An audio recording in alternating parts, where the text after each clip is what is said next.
Bueno, mi nombre es Antonio, él es Rafa, ha preparado conmigo la presentación, pero va a estar sentado en primera fila. Y nosotros vamos a hablar hoy de sistemas de recomendación con Surprise, que es una librería de Python que nos facilita la construcción de sistemas de recomendación. Ahora funciona. Esta es la... Bueno, antes de todo, los dos trabajamos para Ixus y Copyright. Y por no retrasarlos más, vamos a empezar, que tengo muchas cosas que contar. La agenda que vamos a seguir hoy es, os hablaré un poco de los sistemas de recomendación, los tipos que hay, indagaremos un poco en algunos de ellos y después os contaré un poco una de las muchas librerías que el ecosistema de Python nos da para sistemas de recomendación. Os explicaré un poco en qué consiste y veremos un ejemplo con un notebook que hemos preparado. He subido ambas, tanto las transparencias, que hay más material para consultar después, y el notebook está subido a la página, y si me da tiempo luego también lo subiré a un repositorio de GitHub. Bueno, los sistemas de recomendación, supongo que si no todos, la mayoría lo habréis utilizado y sabréis qué son, y son una de las aplicaciones de la ciencia de datos más utilizadas y más fáciles de entender. ¿Por qué? Porque la aplicación que tiene es útil para diferentes dominios, diferentes casos de uso, y más ahora con todo el auge de los sistemas de información y de las redes sociales, en las que se genera tanta información que es imposible que un usuario normal pueda manejar dicha información de una manera factible, se han vuelto más relevantes hoy en día, porque el principal objetivo de estos sistemas es organizar esa información y proponer al usuario la información que ellos podrían estar interesados, ya sea simplemente porque te interesa que ese usuario siga estando activo en la plataforma, o bien porque se le quiera proporcionar servicios por parte de una empresa para que compre servicios que puedan estar relacionados a los que él está interesado, o incluso más contenido. Una de las muchas definiciones de un sistema de recomendación es que es un sistema inteligente que proporciona una serie de sugerencias personalizadas a un usuario sobre un determinado tipo de elemento en un dominio concreto. En principio, los componentes principales de un sistema de recomendación son los usuarios y los elementos. Puede haber muchos más, pero esos son los principales que hacen que la interacción con el sistema sea funcional y que el usuario pueda recibir lo que le interesa. Básicamente, estos sistemas lo que hacen es estudiar las interacciones o las características del usuario, y mediante un procesamiento de datos son capaces de encontrar ese subconjunto de elementos que puedan ser de interés para el usuario. Seguramente todos estáis registrados en una plataforma de vídeo bajo demanda o en sistemas de comercio electrónico como Amazon. Todos ellos utilizan recomendaciones de forma que tú puedas o seguir comprando o seguir viendo, en el caso de Netflix, vídeos o series que estén relacionadas a alguna que tú ya has visto o que algunos de tus amigos dentro de esa red que se forma hayan estado interesados. También, por ejemplo, en sistemas de plataformas de noticias o de venta de servicios, también utilizan diferentes tipos de recomendaciones para atraer al usuario y que siga viendo otras noticias, viendo otra serie de información relacionada, o incluso comprando más servicios de la misma compañía. Esto se hace porque normalmente lo que se compara es el perfil del usuario con algunas características de ese elemento, intentando predecir cuál sería la respuesta de ese usuario o una valoración sobre ese elemento por parte del usuario. Las características, en este caso, pueden ser directamente solo información de los elementos, por ejemplo, información textual de documentos o atributos que pueda tener una película, etcétera. Puede ser también información del usuario, gustos que tenga el usuario, atributos tales como la edad, el sexo, la ciudad, el grupo en el que trabaja, el departamento. Y también puede ser, que es la más interesante, la relación entre el usuario y esos elementos. Y este tipo de sistemas, aparte de esa información que se le inyecta al principio, también se retroalimentan, y esa retroalimentación del usuario puede ser implícita, es decir, utilizando información que el sistema infiere de alguna forma sin que el usuario la haya introducido explícitamente en el sistema, como puede ser el historial de navegación, cuál ha sido el journey de los clics dentro de tu plataforma, explícita, que es información que el usuario ha introducido, es decir, por ejemplo, en Amazon la lista de deseos o porque has valorado un elemento o porque tú has introducido en tu cuenta de Amazon de dónde eres, cuál es tu edad, etcétera.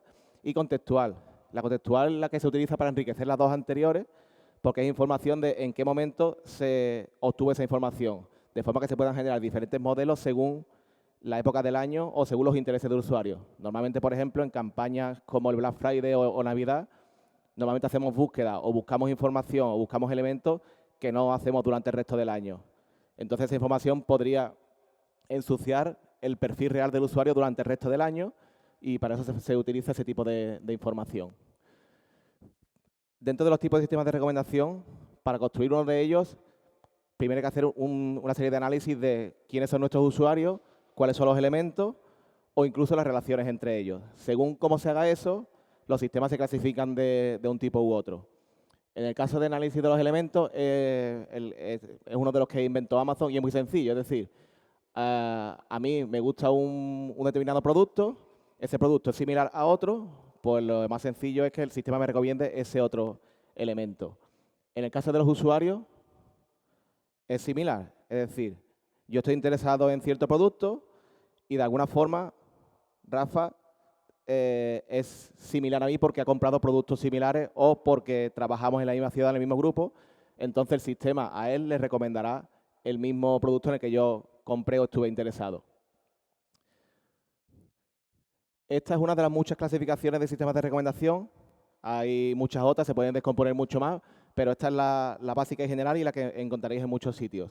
En el que tenemos los filtrados basados en contenido, en el que básicamente las recomendaciones que se le hacen a los usuarios están directamente basadas en información que se puede extraer del contenido. Es decir, características del documento que de alguna forma se extraen y se utilizan para sugerir al usuario otro contenido que puede estar relacionado.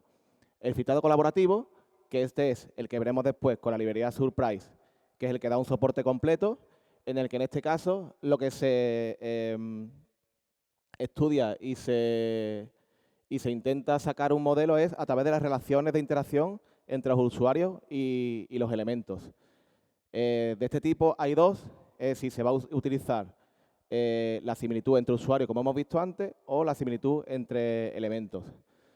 El filtrado demográfico, que básicamente es un extra para los anteriores, que es directamente te voy a recomendar en función de si estás dentro de mi círculo de amigos, si estás dentro de mi misma ciudad, o sea, ciertos datos, utilizando solo datos demográficos, por ejemplo, la ubicación del usuario o la hora de la ubicación y el lugar, etcétera. Y el híbrido, que básicamente engloba los anteriores y es que normalmente un sistema de recomendación no es solo uno de los tres, sino que según el caso de uso, utilizaréis uno, utilizaréis otro o utilizaréis ambos. En la literatura encontraréis algunos tipos más, por ejemplo, hay uno que es basado en utilidad, que no construye modelos, sino lo que hace es compara las necesidades del usuario con las opciones que hay disponibles y sobre ellas aplica una función de utilidad, que normalmente es el perfil del usuario, para decidir cuál es el que más le interesa. Una vez que tiene esto, lo que utiliza es un sistema de satisfacción de restricciones para, de todas esas necesidades y opciones disponibles, cuál es la mejor. Esos sistemas más avanzados que normalmente funcionan bien, pero solo para casos de uso muy concretos y es complicado que los encontréis en la literatura, salvo que vayáis a uno de esos casos de uso. Aquí una serie de imágenes para que veáis un poco los diferentes tipos de interacciones. Por ejemplo, el basado en contenido directamente es yo, por ejemplo, he leído un libro y por el libro, según ciertas características, por ejemplo, el autor que lo escribió, la temática, etcétera, pues te recomiendo libros similares. En el lado contrario, el filtrado colaborativo lo que utiliza es las interacciones que ha habido entre los usuarios y los elementos. Por ejemplo, el usuario, llamémosle A, y el usuario B han leído el mismo documento.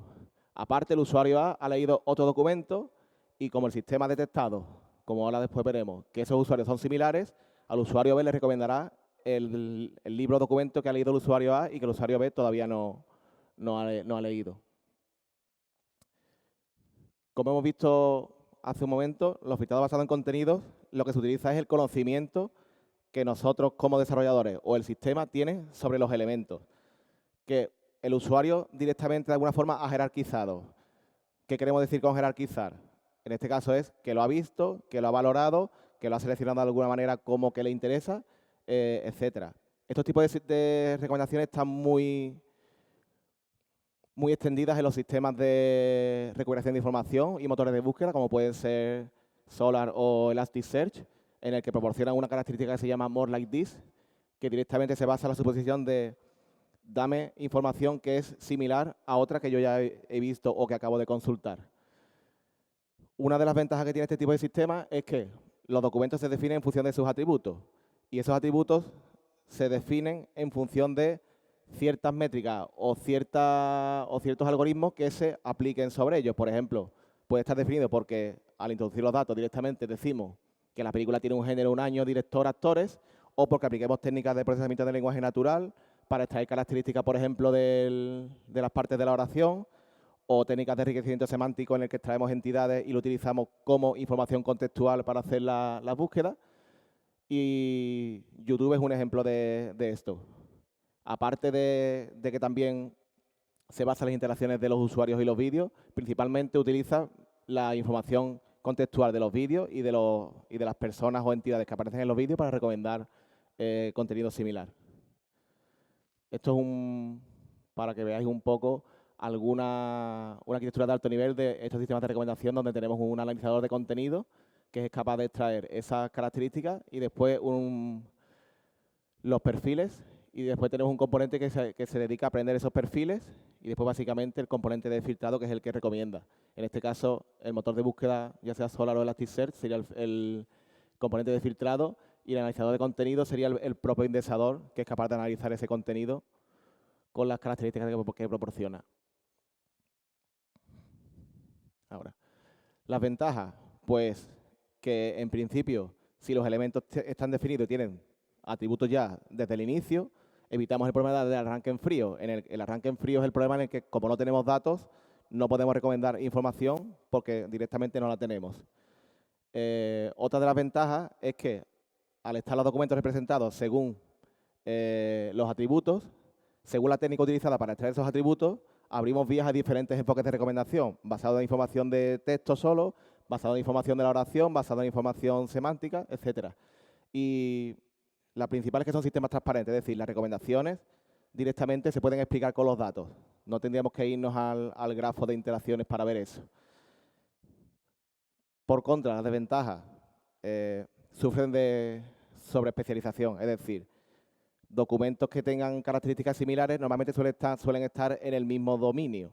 Entonces es muy complicado que si a ti te interesan noticias solo de deporte, te vaya a recomendar noticias de política. Esto es lo que se llama el filtro burbuja, en el que, debido a que el usuario se interesa por cierta información, entra en un sesgo informativo en el que tú te aíslas solo en ese tipo de información.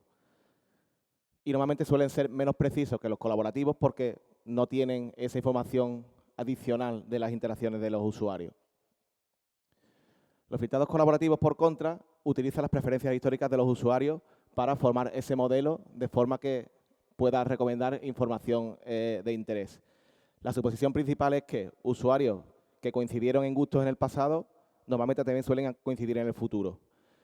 Y se fundamenta en la idea de dame más que sea similar a algo que yo ya he visto y aparte usuarios que son parecidos a mí también les ha interesado. Estos modelos, al igual que los anteriores, utilizan información tanto explícita, implícita o contextual para formar ese modelo. Cuanta más información, mejor, siempre que se trate bien y no tengamos información ruido que al final afecte en el rendimiento del sistema. Y principalmente se basan en la matriz de interacción del usuario y elemento para hacer todos los tipos de cálculos que después veremos con Python, con la librería Surprise. Y hay a su vez una subclasificación que, según la nomenclatura la literatura que veáis, hay a su vez otras clasificaciones. Está basado en usuario, que se llama memoria, y basado en elementos, que se llama modelo. Principalmente, por simplificarlo, veremos que los de usuario utilizan similitudes entre usuarios y los elementos entre elementos. Las ventajas de estos sistemas que son muy fáciles de implementar, porque ya hay mucho soporte de la comunidad para ello. Y como hemos visto directamente es que solo te hacen falta casi que 3 factores, usuario, elemento y valoración, para tener un sistema funcional. Son independientes del contexto, ya que no tenemos que extraer características que sean relevantes al contexto en el que aparecen los documentos. Suele ser más preciso que los basados en contenido. Una de los valores que distinguen a los sistemas estos con los de contenido es que permite recomendar contenido que es difícil de analizar, por ejemplo, imágenes, que salvo que sepamos extraer objetos de las imágenes o información de metadatos, eso sería muy difícil de recomendar imágenes similares con sistemas tradicionales. Y también otra de las ventajas es que permite realizar recomendaciones válidas pero no esperadas. Esto lo que hace es evitar ese filtro burbuja en el que, como las recomendaciones se basan en la interacción entre los usuarios, normalmente hay usuarios que interactúan con muy diferentes tipos de objetos. Entonces eso es posible que, aunque tú no estés interesado en un elemento, te recomiende otro que a lo mejor te interesa, pero que por tu navegación o tu historial un sistema nunca te daría. Esto a su vez también tiene desventajas, es decir, el principal es la dispersión. Normalmente estos sistemas, yo me incluyo, lo utilizamos, compramos productos, pero después casi nunca valoramos. Entonces, esa falta de datos hace que estos sistemas sufran del problema de arranque en frío, en el que nuevos usuarios tienen poca o nula actividad de información y le pasa lo mismo a los elementos. Si se meten elementos nuevos en la plataforma, pero no se valoran por los usuarios, pues pasa lo mismo. Y también están los problemas de subjetividad, que en este caso sería, por ejemplo, los usuarios troll, que se dedican a votar sus propios productos como una valoración o directamente a votar aleatoriamente para interferir en el sistema. Como medidas de similitud en los sistemas de recomendación, hay varias. He puesto aquí una lista para que os suenen algunas, por si ya las conocéis. Las veremos ahora con la librería. Lo mismo para cálculos de la predicción. Y lo mismo para métodos de evaluación, que aunque se utilicen diferentes medidas para calcular cuál ha sido el error medio de tu sistema, esta tarea no es trivial porque depende mucho de los datos y porque al final, ¿qué significa que un sistema de recomendación sea bueno? Que el error entre mi conjunto de entrenamiento y de uso real sea cero, o que venda las recomendaciones esperadas, porque es posible que tu error sea cero, pero que después te recomiende al usuario información que ni le interesa. Y básicamente esta tarea se traslada, para ver la precisión del sistema, se traslada a un problema de recuperación de información. Aquí os he puesto algunas transparencias más como material para que, por si tenéis interés y curiosidad y lo veáis. Y ahora veremos la librería Surprise de Python, que nos da todo el soporte necesario para crear sistemas de filtrado colaborativo de una forma muy sencilla, como veremos ahora en el ejemplo. Nos da soporte de la mayoría de algoritmos que dan en este tipo de sistemas. Por ejemplo, veremos el de los vecinos más cercanos, el KNN, la factorización de matrices, el SVD, que veremos ahora que ganó el premio del concurso de Netflix. Esta librería está dividida en módulos. Tenemos un módulo de similitud que nos dan las medidas que os he enseñado anteriormente, y lo mismo para el módulo de precisión. Y ahora vamos a ver un ejemplo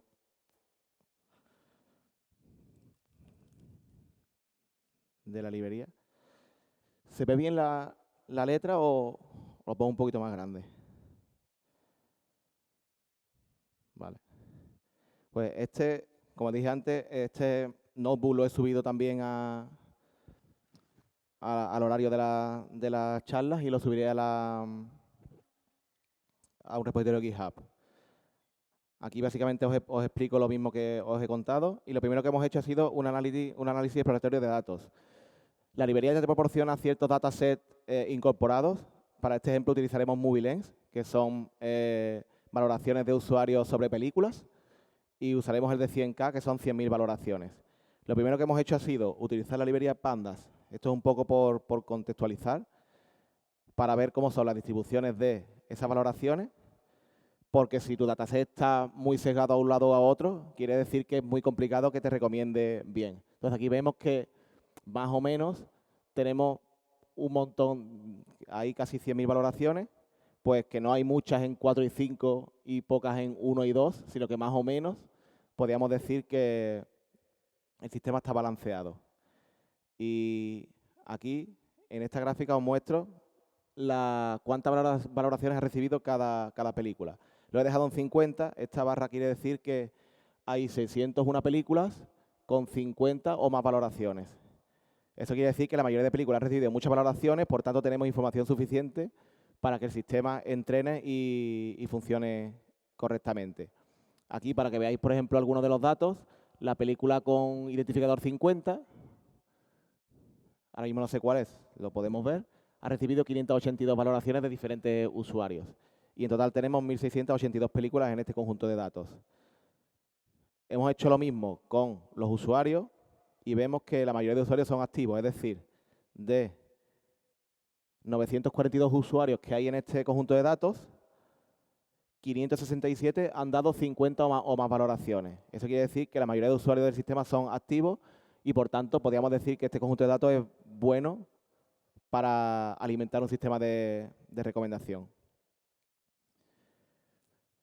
Para ello, os voy a enseñar un ejemplo de un sistema de recomendación basado en los vecinos más cercanos, en el que se va a utilizar como fórmula de predicción esta que veis aquí, que básicamente es la similitud y utiliza las valoraciones menos la media del usuario. Esto se utiliza para, si el usuario se ha dedicado a dar muchos unos, la predicción siempre va a estar cercana a ese 1, porque quiere decir que el usuario nunca ha votado bien, entonces es imposible que el sistema le pueda recomendar una película, en este caso, con buena valoración.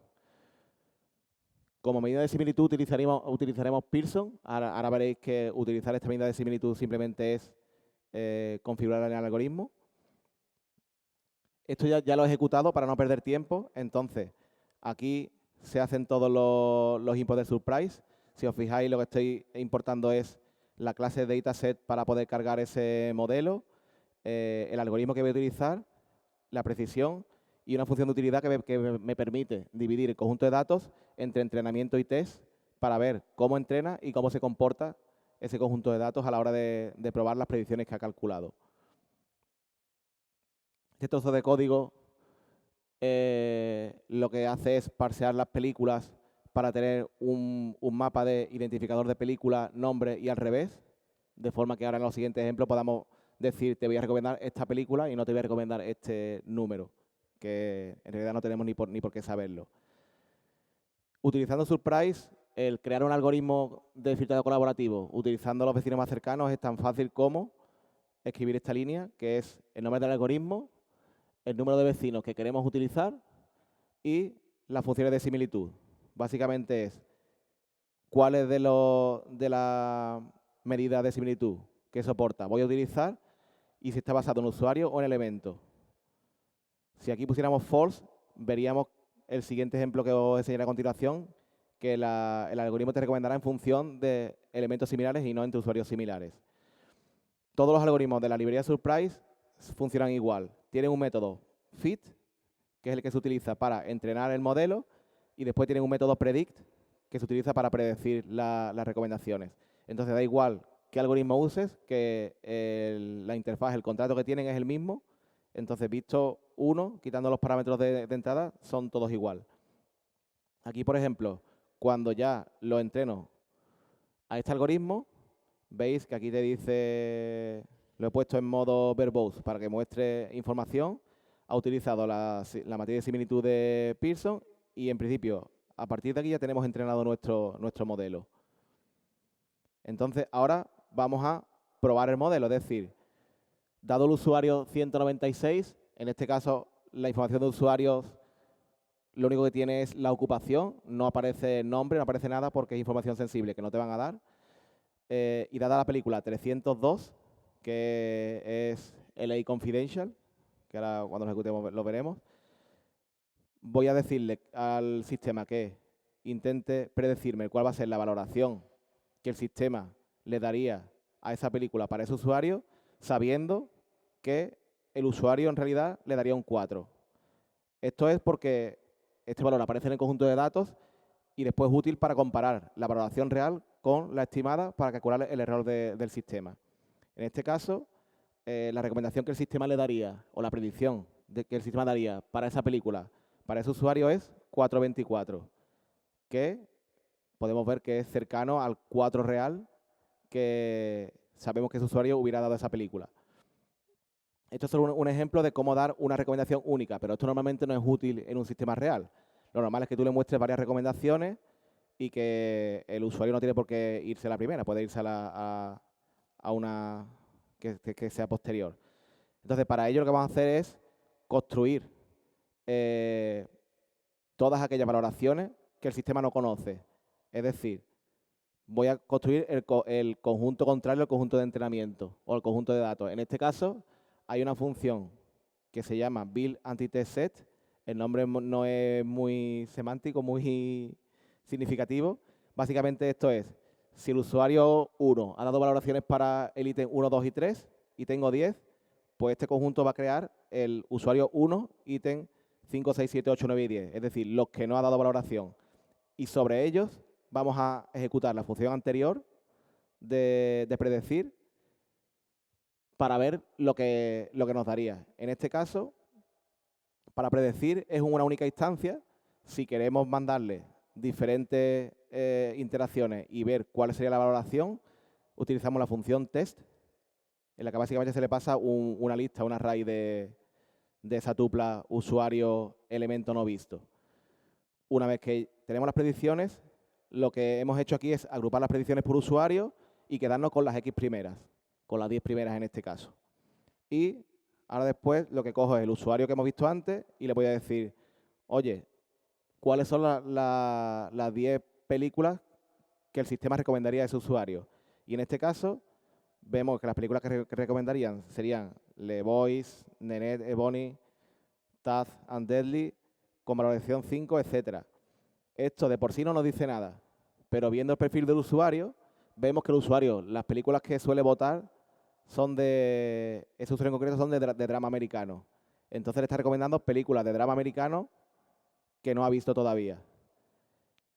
Ahora veremos cómo calcular el error de este sistema, pero como hemos visto antes, aunque el error sea alto, que no lo es, pero aunque el error sea alto, si las recomendaciones que da son buenas, yo podría decir que la evaluación de mi sistema funciona.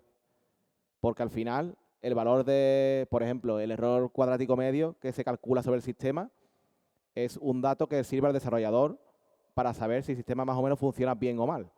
Pero un usuario, para ese usuario, eso no es ni apreciable. Es lo que va a ver es si las recomendaciones que le han dado son interesantes o le ha dado una recomendación que ni le va ni le viene. Entonces, para calcular el error, tenemos el paquete accuracy, en el que tenemos diferentes funciones de cálculo de evaluación.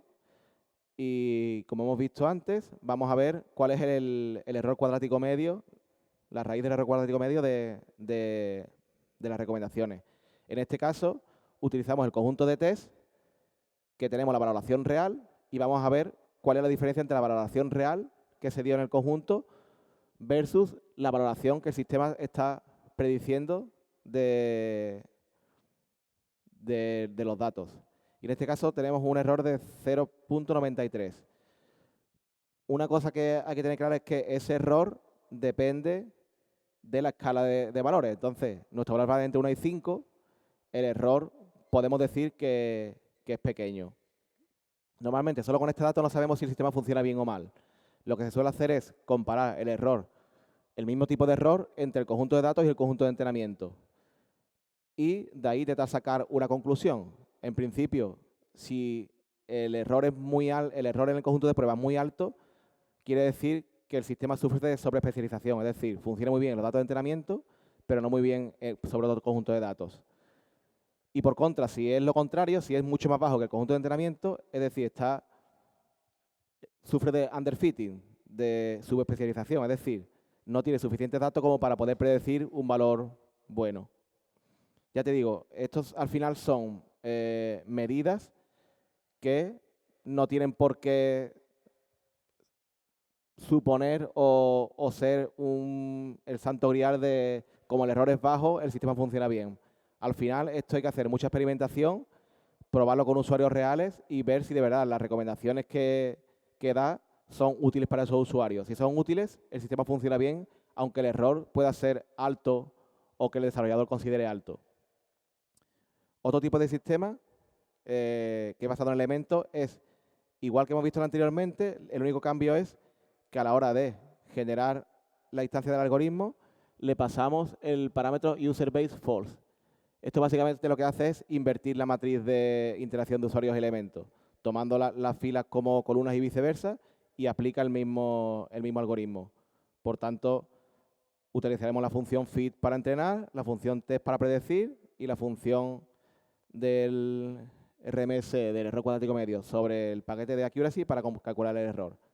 Aquí tendríamos el error y haríamos de nuevo o intentar intuir si eso es bueno o malo. Y otra de las técnicas de este tipo de sistemas de filtrado colaborativo son la factorización de matrices.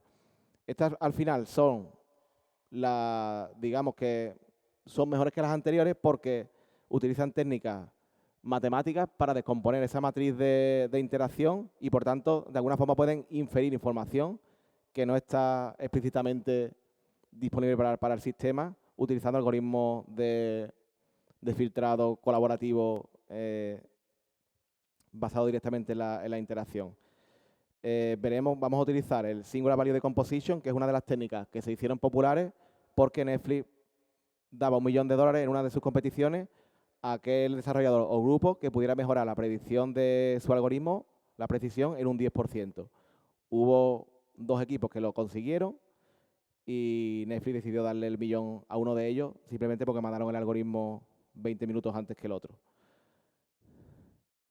Y lo peor es que se le dieron el dinero y no están usando el algoritmo porque es muy costoso de meter en la plataforma. Pero bueno, eso es otra historia. Entonces, la única diferencia es que ahora utilizamos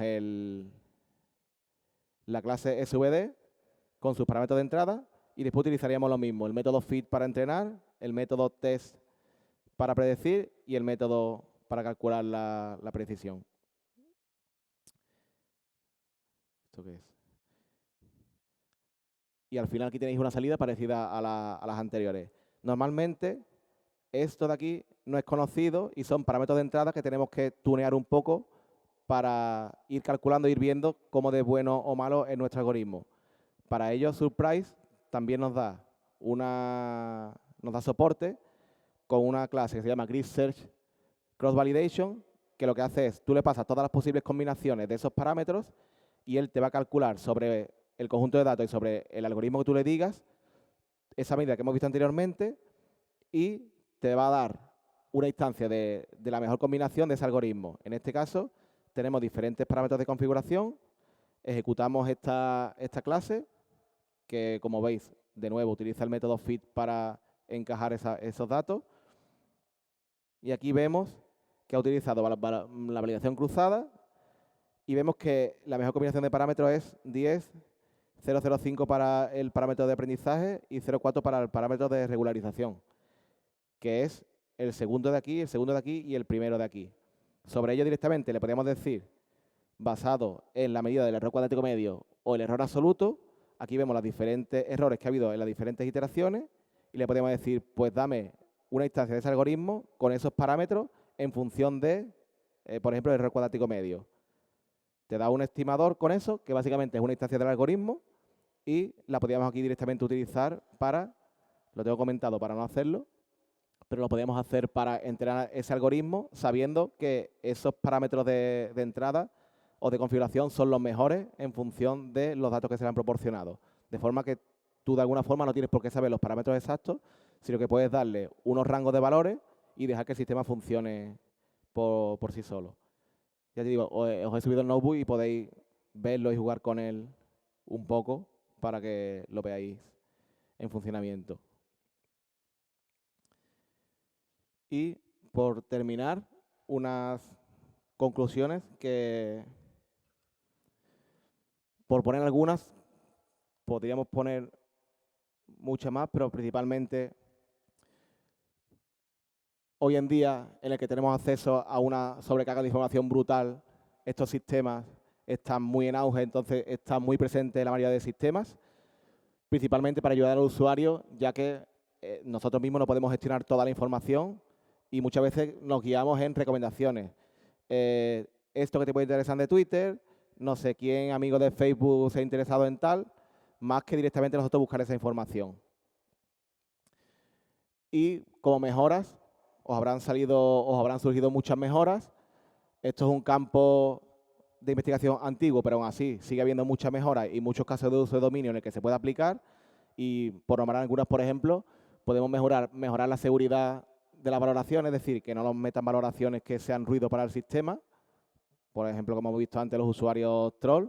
Aprovechar las redes sociales y el grafo social para mejorar esas interacciones, de forma que podamos extraer información o el llamado dark data de ese grafo y utilizarlo para recomendar bien a nivel de contenido o bien a nivel de colaboración.